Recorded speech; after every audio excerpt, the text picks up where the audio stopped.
Another puny army of gits in the way to our teleporters. Right, boys, let's zog them quick. To all officers and regiments that may be receiving, we're through with Imperial Command. If we have to fight, we're gonna do it for ourselves from now on.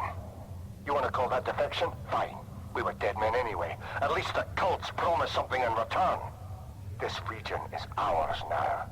We see anyone within a mile of here, we'll bury them in ordnance. Don't doubt we can either.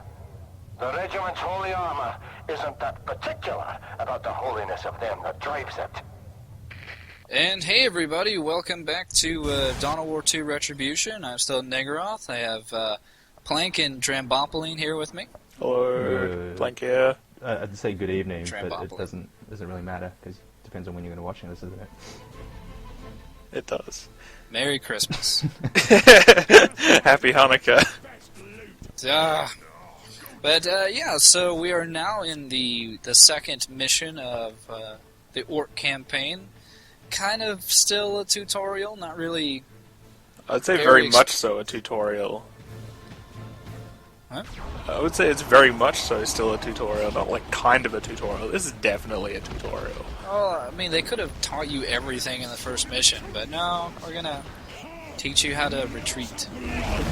And reinforce.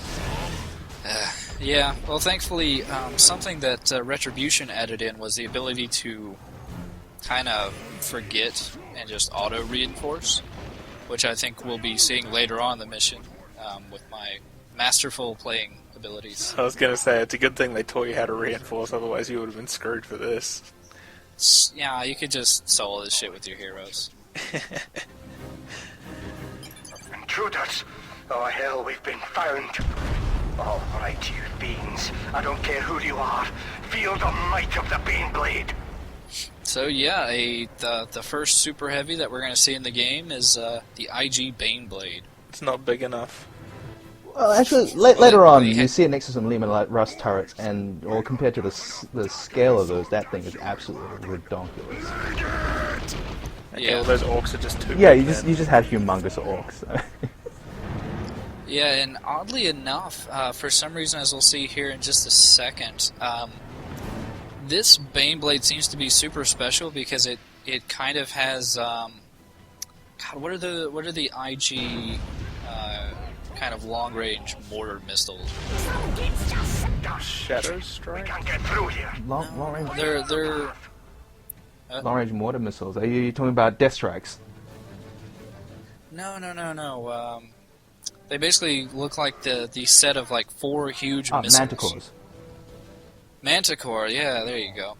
Yeah, for some reason you get shot with Manticore missiles from the Baneblade, I guess. What? I'm not actually...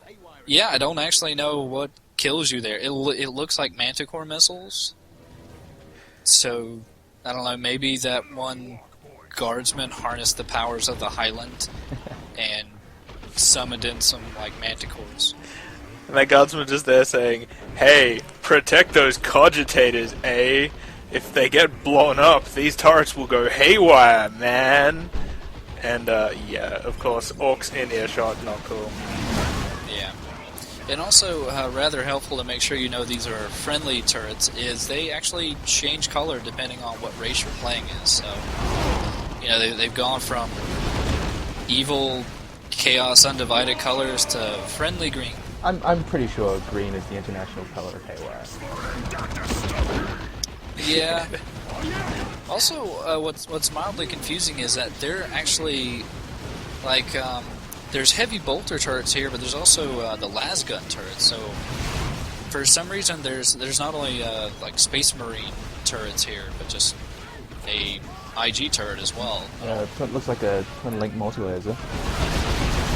Yeah. Seems kind of ridiculous, like multi-laser turrets. I've never read any fluff with a multi-laser turret, but I've read plenty of fluff where heavy bolters have been used on all sorts of vehicles and as emplacements and all sorts of I things. think if you dig through some of the old Forge World stuff, Imperial Armor stuff, there's rules for tarantula turrets. But... Yeah, that's, I think that's normally what they're calling the game is tarantula turrets. Yeah. It's just, I don't know, it seems kind of odd, because usually they don't have the turrets so intermingling, at least within the game. But yeah, we actually, a lot of these forces we're fighting right now is an intermingling of, you know, Chaos forces and IG forces. We're going to start to see, you know, this particular melee guy right here giving me a bit of trouble. He seems to have a aspiring champion. Yeah, bunch of assholes.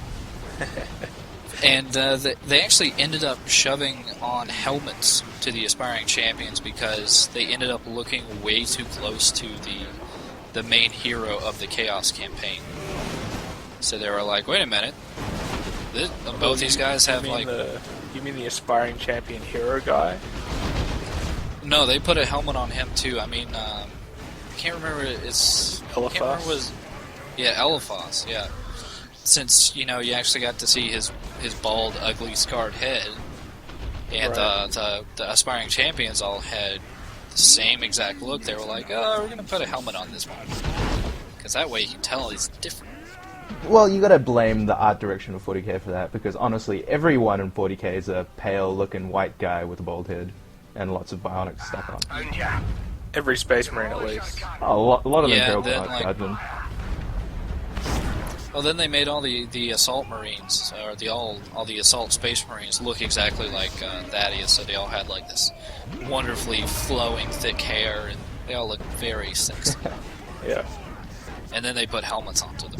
I mean, it actually makes sense for Space Marines to have short hair because, you know, they're wearing a helmet. It'd be really irritating to have hair underneath Yes, that. of course, but You- on the other hand, it does not make sense to not wear a helmet when you're wearing tons and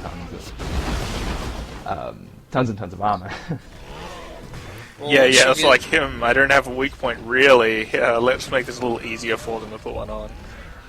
Well, once you get what are those rivets?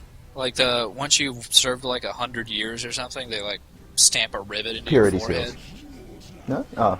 No. Oh, really? No, this is like they bore this thing into like the skull. Okay. Yeah, those metal studs you see in some Space Marine models. I know some models, and I know I've seen them. And the Force Commander that you play as in the first Dawn of War 2 game, he has them. He's got two. Okay. Yeah, yeah. It's basically an indication. Oh, you've served 100 years and you haven't been murdered. Just Here's a just interestingly, getting back to the helmetless issue, I do remember there was at least one character in the Gaunt's Ghost book where they sort of poked fun at that. There was a guy like murdering everyone. He was just a crazy Chaos Space Marine, didn't wear a helmet, pretty cool guy. Eventually, like a whole bunch of natives shot like a zillion crossbows through his skull, and he was just like, "Wow, like I'm superhuman, but like, dude, I just have like a trillion like crossbows bolts in my skull, and then I die." Yeah, it was. I'm pretty sure it was Gaunt's Ghost. You're right, and it was a Chaos Marine, no helmet, in the middle of this swampy jungle, and the natives had these like magnetic powered crossbows that they were using, but the darts that they used were poison tipped with this horrible nerve poison, and any normal human got hit by one died pretty much instantly. But this Chaos Marine, the rest of the Marines were fine because they were wearing their helmets, so the bolts couldn't get through any of their armor, except this one guy not wearing his helmet got hit with like 3 darts to the face and died a slow, agonizing death over 30 seconds. Well, no. Which I guess No. The story goes, he gets hit in one of the cheek, and he's like, that really sucks. I'm going to use my superhuman constitution to come up with an antivenom. I'm feeling okay. Thwack! Another one goes straight through his forehead. It's like, ow, that's getting quite painful. Another one, I can smell something funny. Oh man, my vision's going a bit. And it's like his head is like a mass of crossbow bolts, and falls over and dies. And sadly, all that makes me think of is, I'm sure it's very juvenile to bring up, but there's that one scene in like the Ace Ventura sequel where he just keeps on getting hit with he keeps on getting hit in the ass with these poison darts. And he keeps running. He's like, I can take it, and he just gets hit with another. He's like, no. I remember that too. Except thankfully it wasn't. Thankfully it wasn't like, nerve toxin. Otherwise, it probably wouldn't have been as funny. But yeah, I should probably point out that we now have the fourth orc hero, who is named Brickfist. He is a storm knob. A storm knob is basically a bigger storm boy, and a storm boy is just a. It's basically like an assault marine. It's a orc with a rocket strapped to his back, and he wishes himself to fly, so he does. Which is sometimes it doesn't work out. Sometimes they kind of explode on impact. Yeah, Stormboy's not exactly known for their longevity. Yeah, but you know that's what storm knobs are a little bit more thicker skinned. So In the original backstory, Stormboys are supposed to be the slightly more regimented orcs. They were the orcs who actually were able to organize themselves. And a lot of them, they were seen as very weird because they actually wanted to go with like leaders and squads and yeah. That's awesome. Is it the odd boys that really? Are they the ones that like determine what an orc becomes? I was trying to read up on like what an odd. I think is. an odd boy is a catch-all phrase for like any orc that specializes in anything. So odd boy is anyone who's not a boy. So like a mech boy is an odd boy.